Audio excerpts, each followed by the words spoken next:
I'm Louise Willis. We got here because I phoned a lovely lady called Hasy. It was 17 years ago, and she spoke to me. And everything is here. My heart, my home, my soul. I got a letter saying my house has been repossessed. I just panicked. I just thought, I've never been on the benefit system. We've always worked, we've always supported us. What am I going to do? I've got no money. I'm losing my home. I've got my son, my youngest son is a baby. I've got a toddler and I've got a daughter that's 11 years old and just off to secondary school. What am I going to do? I've got nothing. They're going to take my home off me. And I was really frightened that my children weren't going to have an upbringing, that I wouldn't be able to send them to school, I wouldn't be able to feed them. I was on the verge of collapse. I was depressed, I got anxious. Failed my children. You're supposed to provide, and I couldn't provide. I ended up, after lots and lots of phone calls and lots of tears, getting hold of Hasy and getting hold of Reardon's properties. She didn't just give me a house, she arranged deposit. I got on the rent deposit scheme, so I was able to pay back the money at an affordable rate for me. She helped me with income support. She helped me with things like getting free school meals. I never felt so relieved. My name's Hasy Reardon, you can call me Hasy. I loved helping people and I still do. Louise was crying down the phone, completely distraught, and I said, pull yourself together, it's going to be sorted, there's always wheels, there's always ways. I had to talk to a lot of people until I found Hasy, but you will find someone. Go and see the council and look at your options, because there is financial help out there. And that is really this advice is to fight and to be calm. You can do both. It's really hard. We're all human beings and we all have emotional ups and downs, but you can do it, however bad it is.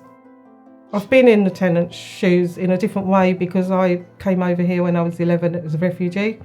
We were homeless, so we went from room to room, house to house, renting council houses.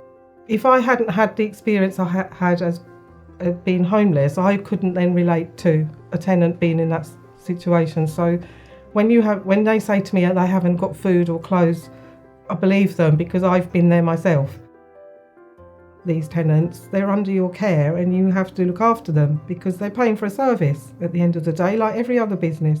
And you expect whoever you're paying a service to look after you.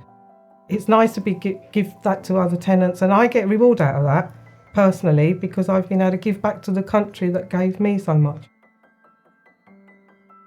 I started off in a really bad place, and I was fortunate enough to get help, and I was fortunate enough to meet someone that actually had the knowledge and the information that I needed.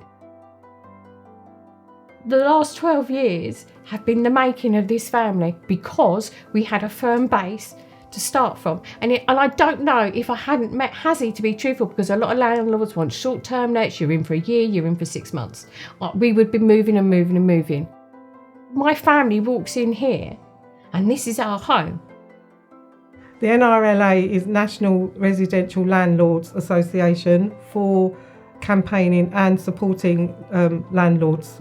I love meeting other landlords and hearing their experiences, and it keeps you updated with everything. If you're going to be a landlord, then be a good landlord. You can still make money and be a good landlord. It might cost you time, because it does. It costs you a lot of time, but it's precious time, and you get good rewards from it because then that tenant will always be grateful to you, and you will have a long-term tenant. It's full of heart, our home, and it's full of love, and it's full of us. It's a real story. It's not untrue. You can start from nothing and you can have your home again.